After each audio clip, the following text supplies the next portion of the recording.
Stehst auch du für Freiheit und Gerechtigkeit? Hey du! Stehst auch du für Freiheit und Gerechtigkeit? Willst du die Kriegsnachrichten aus der Ukraine nicht mehr hören? Dann werde aktiv und dreh dem Russen den Gashahn ab. Stell nächsten Winter deine Heizung auf Meinungsfreiheit und Rechtsstaatlichkeit. Mit jedem Kubikmeter Gas finanziert Putin Panzer und Kalaschnikows für seine Stiefeltruppen. Sag Stopp und leg völkerrechtswidrige Angriffskriege auf Eis. Sei ein demokratieliebender Europapatriot und friere für die Freiheit. Dreh dem Russen den Gashahn ab.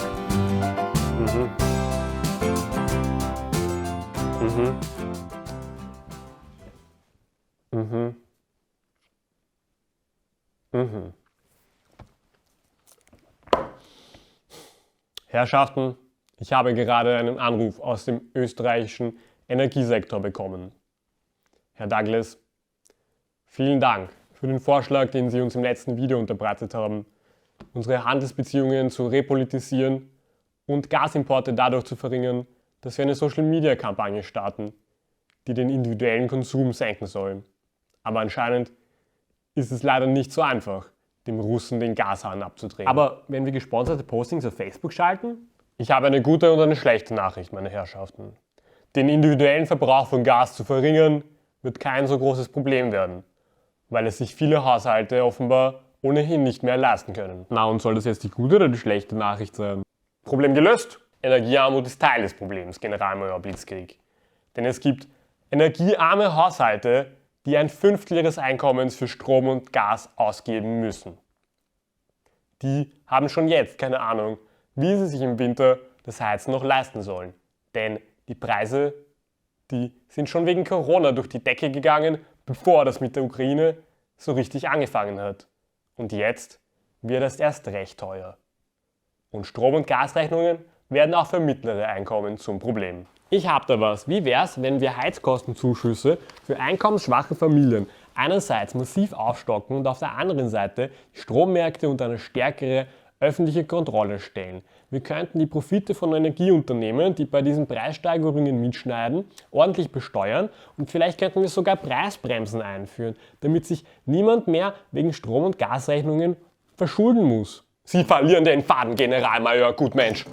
Wenn im Winter keine Kinder frieren müssen, weil ihre Familien sich das Heizen nicht leisten können, dann ist das zwar schön und gut, aber ihre Heizkostenzuschüsse für Gas gehen am Ende alle wieder an Putin. Die EU bekommt ein Drittel ihres Gases aus Russland, Österreich bekommt sogar 4/5 aus Russland und wir wollten dem Russen doch den Gashahn abdrehen. Haben Sie das schon vergessen? Ja, und deswegen braucht es auch einen viel schnelleren Umstieg auf erneuerbare Energien. Weil, wenn wir statt mit Gas mit Strom heizen und auch weniger Strom aus Gas bekommen, dann reagieren die Strom- und Heizungspreise auch weniger stark auf den Gasmarkt. Und dann können wir dem Russen den Gashahn abdrehen. Außerdem spart das massiv Treibhausgasemissionen.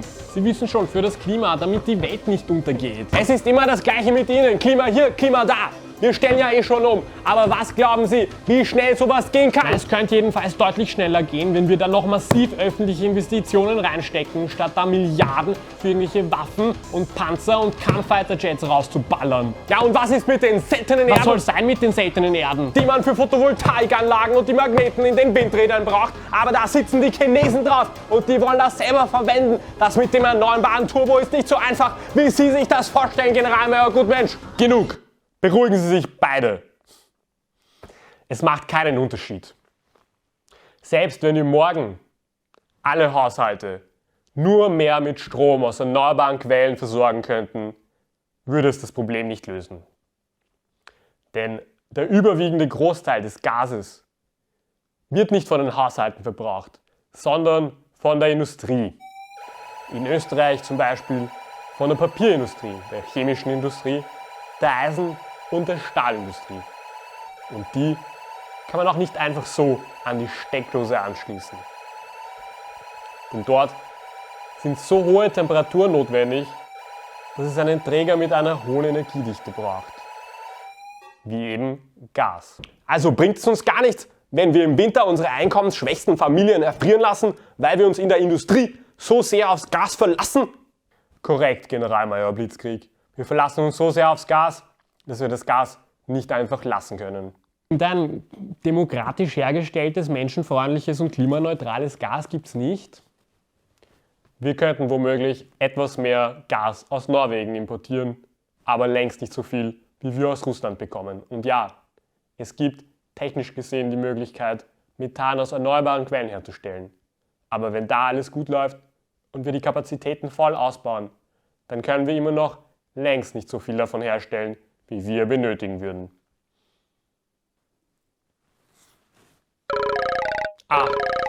Jawohl, Admiral Meyer ruft an.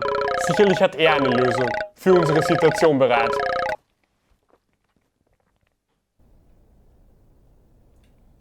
Admiral Meyer? Admiral Meyer, hören Sie uns?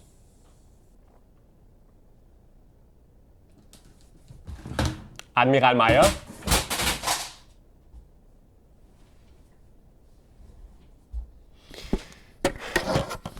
Ja, das war wohl ein versehentlicher Anruf.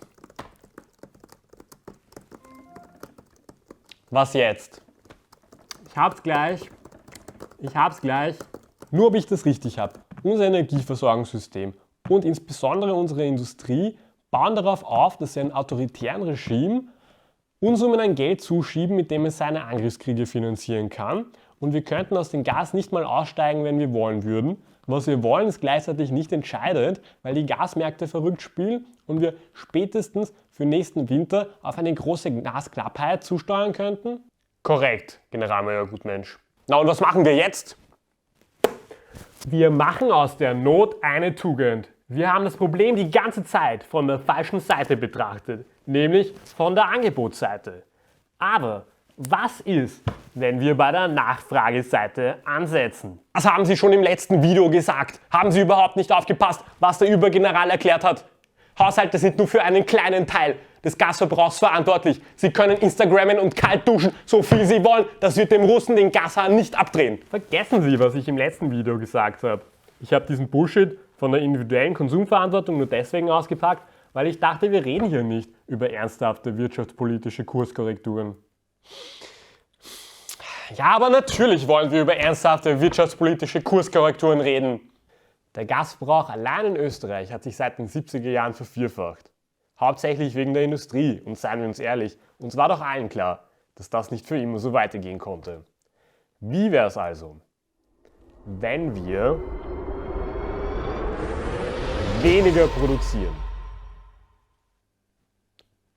Weniger produzieren?